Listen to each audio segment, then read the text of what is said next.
Alors, je suis Benoît Rochet, directeur général de Haropa-Port. Haropa-Port, c'est le grand port fluvio-maritime de l'Axe Seine qui a été créé en 2021. C'est un établissement public de l'État qui est issu de la fusion des deux grands ports maritimes de Rouen et du Havre et du port autonome de Paris.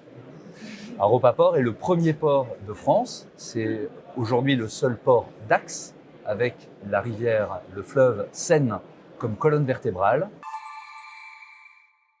Ce salon présente l'atout majeur de rassembler les grands acteurs de la logistique, du transport en France, qui sont nos clients, qui sont nos partenaires au quotidien.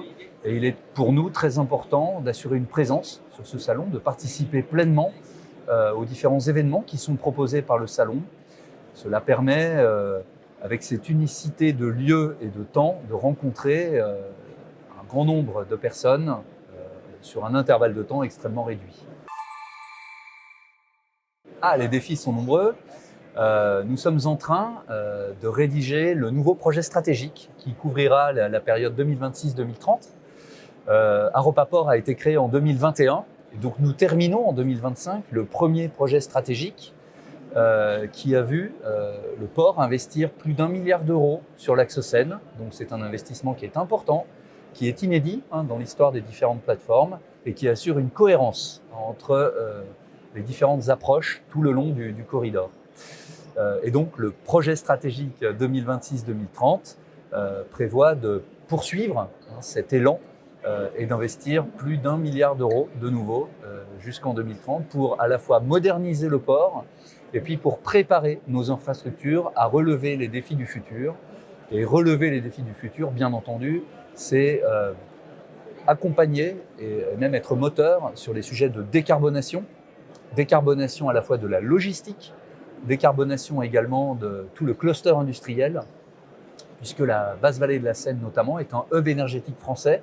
Et sur quelques dizaines de kilomètres, nous accueillons les deux plus grandes raffineries de France. Donc aujourd'hui, nous produisons les molécules énergétiques pour une grande partie du territoire national. Demain, nous devrons produire de nouveau des molécules énergétiques, mais probablement un petit peu différemment, en étant moins dépendants du pétrole.